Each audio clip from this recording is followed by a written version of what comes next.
আসসালামু আলাইকুম। Welcome everybody. Literature tutorial হোমের পক্ষ থেকে তোমাদের সবাইকে স্বাগতম। তোমরা যারা অনার্স ফার্স্ট ইয়ারে আছো জাতীয় বিশ্ববিদ্যালয়ের অধীনে, তো একটা বিষয় আমি প্রতি বছর লক্ষ্য করি যে আমরা যখন পরীক্ষায় ডিউটি দিয়ে থাকি, অনেক সময় তোমরা জাতীয় বিশ্ববিদ্যালয়ের অধীনে প্রথম পরীক্ষা দাও, সেক্ষেত্রে তোমাদের খাতাটা পূরণ করতে গিয়ে তোমরা ভুল করে ফেলো এবং বিভিন্ন বিষয়ে তোমরা দ্বিধাদ্বন্দ্ব পড়ে যাও। এবং অনেক সময় দেখতে পাই গত বছর একটা স্টুডেন্ট আমাকে প্রায় কান্নাকাটি করে ফেলছে, স্যার আমাকে আরেকটা খাতা দেন। আসলে একটা স্টুডেন্টের জন্য একটা খাতায় নির্ধারিত করা হয়ে থাকে, তো সেক্ষেত্রে কক্ষ পরিদর্শকের সেকেন্ড টাইম আর একটা খাতা দেওয়ার কোনো সুযোগ হয় না বা কোনো অপশনও নেই। সেক্ষেত্রেই তোমাদের গুগল থেকে নিয়ে একটা খাতার অনুলিপিতে একটি ভিডিও তৈরি করা তোমাদের সচেতনতার জন্য। আসো আমরা একটু দেখি।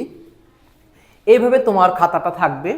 তো এইখানে উপরে লেখা আছে পরীক্ষার্থীর নাম ইংরেজিতে বড় অক্ষর, এইটুকুর ভিতরে তুমি স্পষ্টভাবে লিখবা। যেমনটা আমি একটা আমার স্টুডেন্টের নাম দিয়ে দেখিয়ে দিচ্ছি, কাজী আবেদুর রহমান, এভাবে ক্যাপিটাল লেটার দিয়ে লিখবে।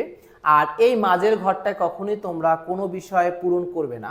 পরীক্ষা কোড, তুমি যখন যে কলেজেই পরীক্ষা দিবা ওই কলেজেরই একটা কোড আছে এবং তোমার অ্যাডমিট কার্ডের উপরেই লেখা আছে। দ্বিতীয়ত, তোমার রোল নাম্বারটা এইভাবে সোজাসুজি একটু দেখে দেখে করবা। অনেক সময় সুবিধার্থে তোমরা একটা রুল নিয়ে নিতে পারো, ফার্স্ট টাইম এই 4 কোন জায়গায়, 0 কোন জায়গায়, 55 এগুলো তুমি প্রথমে রুল দিয়ে মার্ক করে নিবে, দেন তুমি একটা কালো বল পেন কলম দিয়ে ভরাট করবে। রেজিস্ট্রেশন নাম্বার এইটা খুব সাবধানতার সাথে পূরণ করবে, জাস্ট সেমটাই।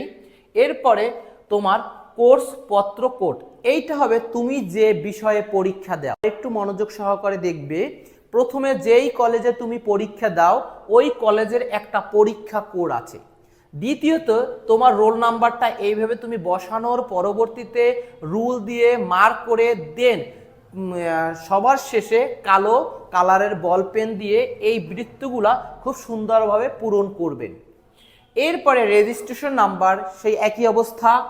আর এইদিকে আপনি কোন বিষয়ের পরীক্ষা দিচ্ছেন সেই বিষয়ের আমরা কোর্স বা পত্র কোডটা দিবেন।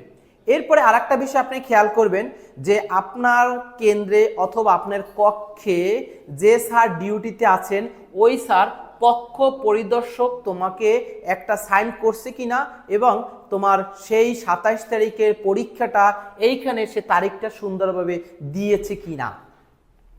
এরপরে যে বিষয়টা তোমরা খেয়াল করবা,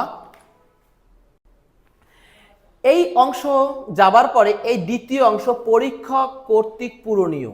এইটার আগে তোমার যখন এই ইনভিজিলেটর স্যার যখন তোমার সিগনেচার দিতে আসবে তখন তোমার এডমিট কার্ড এবং তোমার এই খাতাটার সাথে স্ক্যান করবে। স্ক্যান করার সময় তুমি দেখবা যে তুমি যে তোমার নামটা সঠিকভাবে সুন্দরভাবে আসছে কিনা স্যারের ফোনে। এই অংশটা তোমার কোনো কাজ নেই, এই অংশটায় তোমার কোনো কাজ নেই, দ্যাট মিনস এই উপরের এই অংশটা তোমার কাজ। এরপরে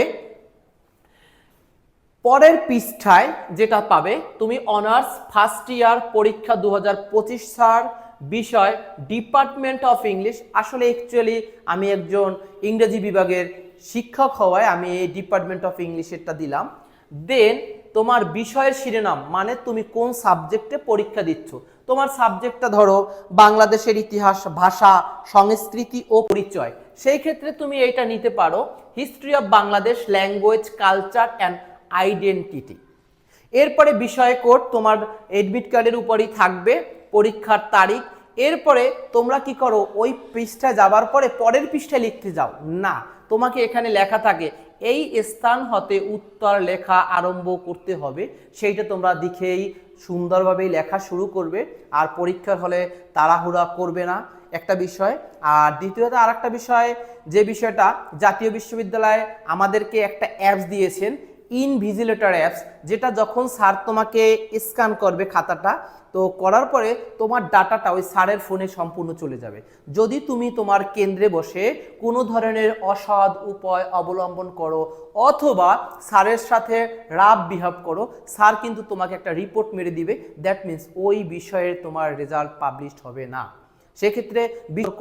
এবং আরেকটা বিষয় বলবো, তোমরা যে যে সাবজেক্টই থাকো না কেন 3 থেকে 4টি কলম নিয়ে যাবে।